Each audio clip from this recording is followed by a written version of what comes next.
Hello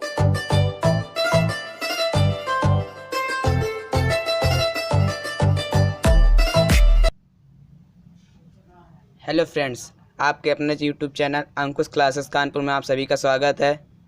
आज मैं 10th standard बच्चों के लिए त्रिकोणमिति यानी ट्रिग्नोमेट्री का पार्ट 1 लेके आया हूँ। दोस्तों, ये हमारे पेपर में 12 नंबर की आती है। चलिए बिना किसी देरी के ये वीडियो स्टार्ट करते हैं।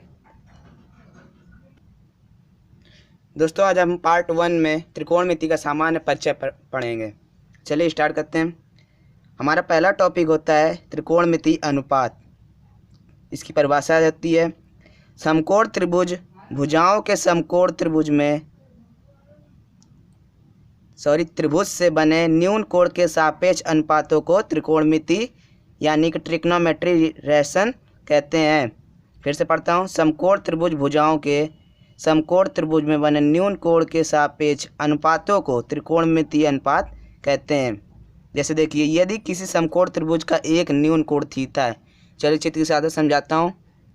मान लिया इसका कोण ए न्यून कोण है और कोण सी समकोण है। दोस्तों, त्रिकोणमिति हमेशा समकोण त्रिभुज के लिए लागू होती है। यदि किसी समकोण त्रिभुज का एक कोण थीटा है तथा उसके सम्मुख भुजा यानी कि सामने वाली भुजा, इसके सामने वाली भुजा क्या हो जाएगी? लंब हो जाएगी।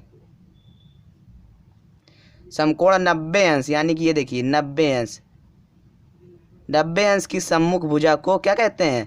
कर्ण कहते हैं। यानी कि इसके सम्मुख भुजा ये है कर्ण, तथा तीसरी भुजा को क्या कहते हैं? आधार। अब जो बची हुई भुजा है उसे हम लोग आधार कहते हैं। जैसे इस चित्र में कोण ए को हम लोग ने थीटा माना था, यहाँ पे कोण बी को हम लोग थीटा मानते हैं। इसी प्रकार न्यून कोण के सामने वाली भुजा हमारी क्या हो जाएगी? लंब हो जाएगी, और समकोण के सामने वाली भुजा तो कर्ण ही रहेगी, और जो बची हुई भुजा है उसे हम लोग आधार कहेंगे। परिभाषा फिर से देखते हैं। समकोण त्रिभुज भुजाओं के समकोण त्रिभुज में बने न्यून कोण के सापेक्ष अनुपातों को त्रिकोणमिति अनुपात यानी ट्रिग्नोमेट्री रेशन कहते हैं। दोस्तों, त्रिकोणमिति के परिचय में हमारा जो अगला टॉपिक है, विभिन्न त्रिकोणमितीय अनुपात निम्नवत हैं। दोस्तों, हमारे त्रिकोणमितीय अनुपात मुख्यतः 6 होते हैं। साइन, कॉस, टैन, कॉसेक, सेक और कॉट। साइन का व्युत्क्रम कॉसेक होता है और कॉसेक का व्युत्क्रम साइन होता है। इसी प्रकार कॉस का व्युत्क्रम सेक होता है और सेक का व्युत्क्रम कॉस होता है। टैन का व्युत्क्रम कॉट होता है, इसी प्रकार कॉट का व्युत्क्रम टैन होता है।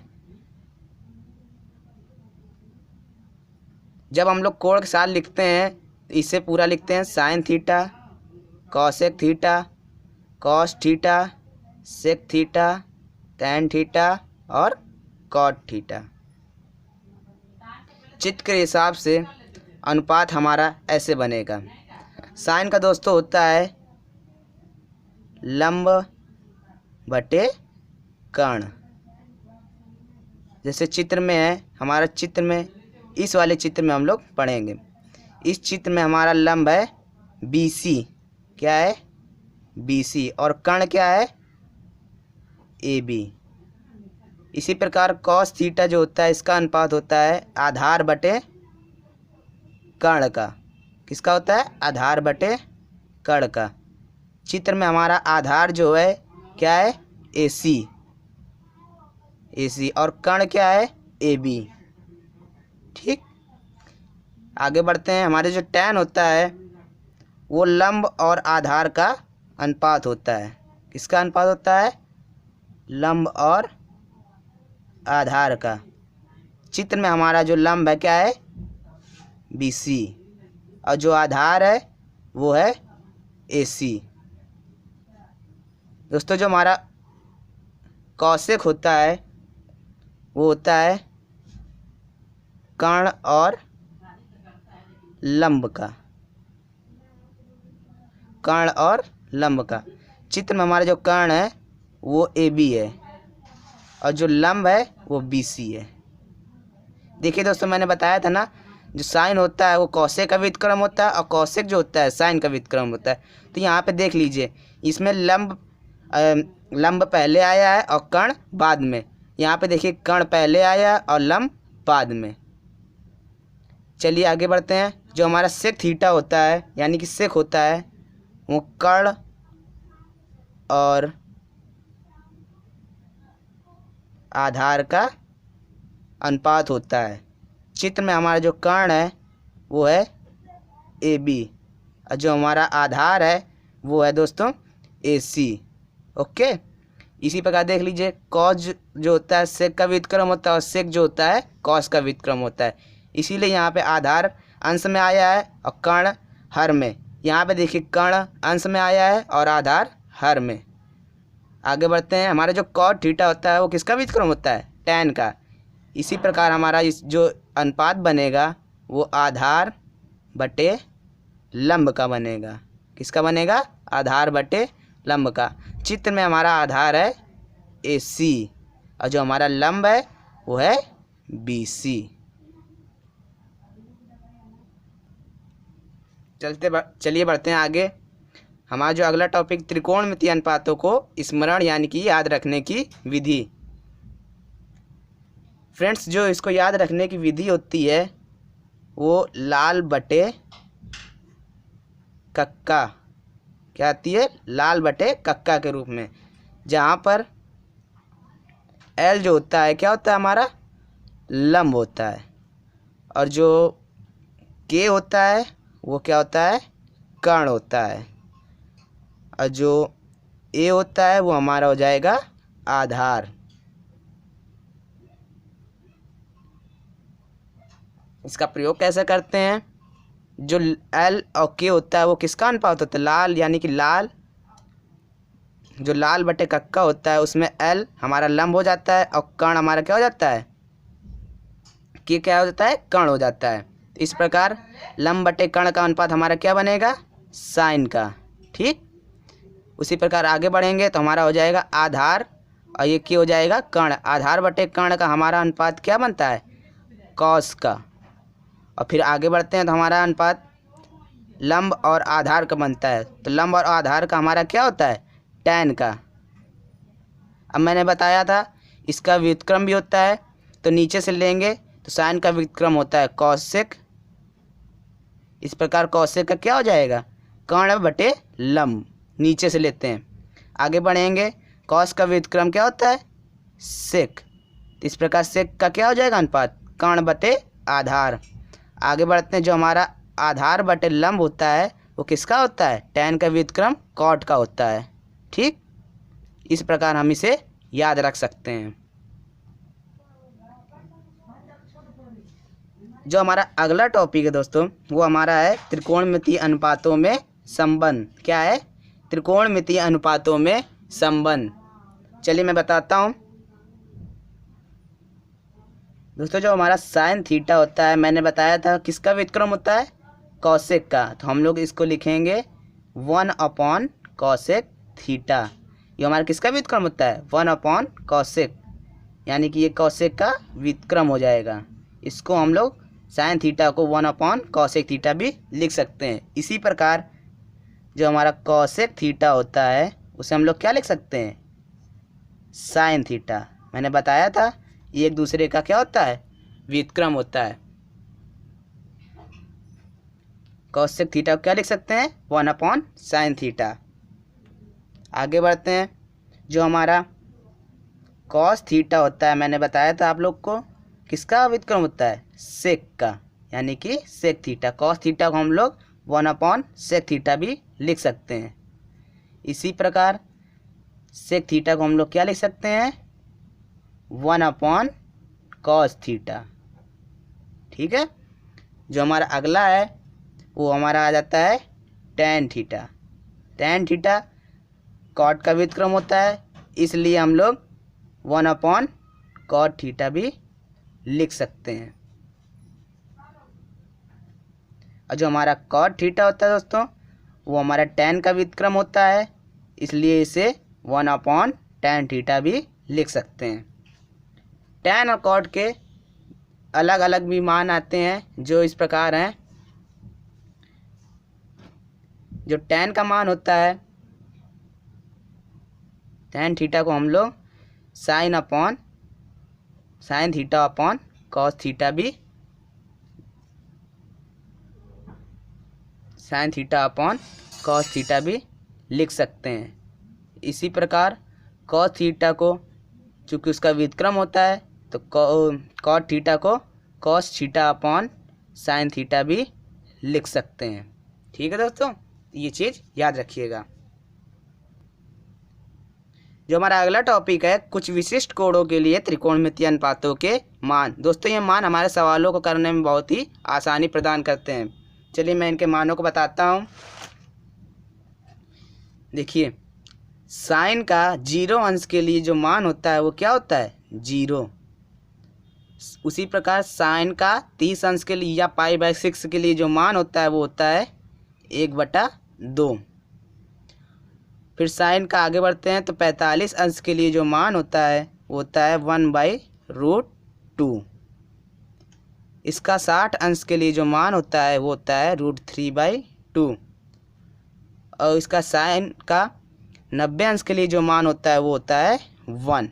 ठीक, इसी प्रकार अगर आप लोग याद रखना चाहते हैं तो इसी प्रकार इसका जो उल्टा आएगा यहाँ पे कॉस का वो बन जाता है। तो 0 अंश के लिए क्या हो जाएगा? 1। 30 अंश के लिए जाएगा √3/2। और 45 अंश के लिए वही रहता है। और 60 अंश के लिए हो जाएगा कॉस में 1/2। और 90 अंश के लिए कॉस में हो जाएगा 0। ठीक, आगे बढ़ते हैं। हमारे जो tan के लिए जो मान होते हैं वो tan 0 अंश के लिए होता है 0। tan 30 अंश के लिए होता है 1/√3। और जो tan 45 के लिए हमारा जो मान होता है वो होता है 1। और जो tan 60 के लिए मान होता है वो होता है √3। हमारा जो tan 90 के लिए मान होता है वो क्या होता है? परिभाषित नहीं होता है, यानी कि इन्फिनाइट होता है। परिभाषित नहीं, यानी कि इन्फिनाइट। ओके, मैंने बताया था। इसी प्रकार tan को cot में मान लिखने के लिए अगर आप लोग याद रखना है ट्रिक के हिसाब से, तो ये जो tan का हम लोगों ने बनाया उसी का उल्टा लाके यहाँ पे कर देते हैं। जैसे देखिए tan 0 का मान क्या है? tan 0 अंश के लिए मान 0 है, तो यहाँ पे cot 90 के लिए मान क्या हो जाएगा? हमारा 0 हो जाएगा। फिर आगे बढ़ते थे तो tan 30 के लिए हमारा मान क्या था? 1/√3। इसमें आगे बढ़ेंगे तो हमारा ये मान किसके लिए हो जाएगा? cot 60 के लिए क्या हो जाएगा? 1/√3। हमारा जो tan 45 के लिए मान था 1, वही मान cot 45 के लिए भी रहेगा। फिर आगे बढ़े थे तो हमारा जो tan 60 के लिए मान √3 आया था वो हमारा मान cot 30 के लिए बन जाता है। फिर आगे बढ़े थे तो हमारा जो tan 90 के लिए मान आया था इन्फिनाइट, वो हमारा किसके लिए हो जाता है? cot 0 के लिए। ठीक दोस्तों, आगे बढ़ते हैं। हमारा जो sec 0 का मान होता है क्या होता है?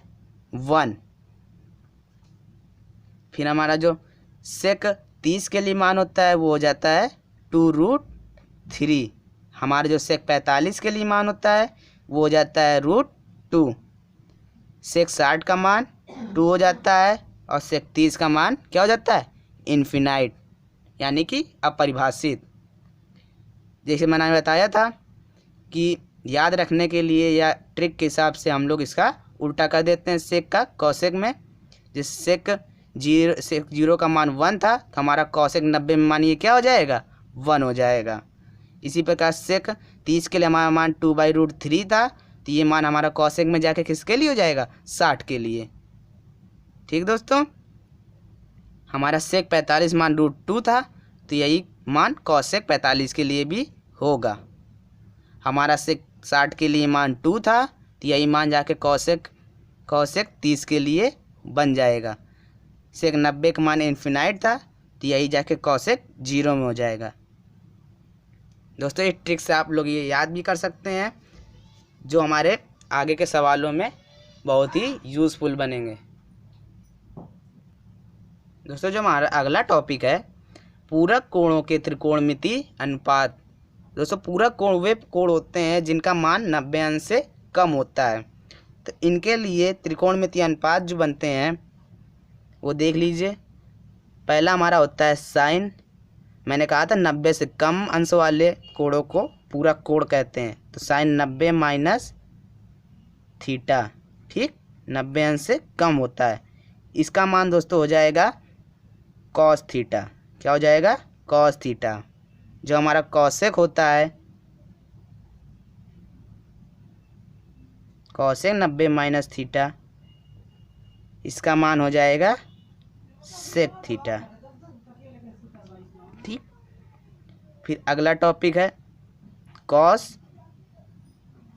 90 माइनस थीटा, इसका मान हो जाता है साइन थीटा। कॉस यानी देखिए यहाँ पे साइन 90 माइनस थीटा का मान कॉस थीटा हो गया था, तो यहाँ पे कॉस 90 माइनस थीटा का मान क्या हो जाएगा? Sine theta. इसी प्रकार जैसे ये कॉस सेक 90 माइनस थीटा का मान सेक थीटा हो गया था, उसी प्रकार सेक 90 माइनस थीटा का मान क्या हो जाएगा?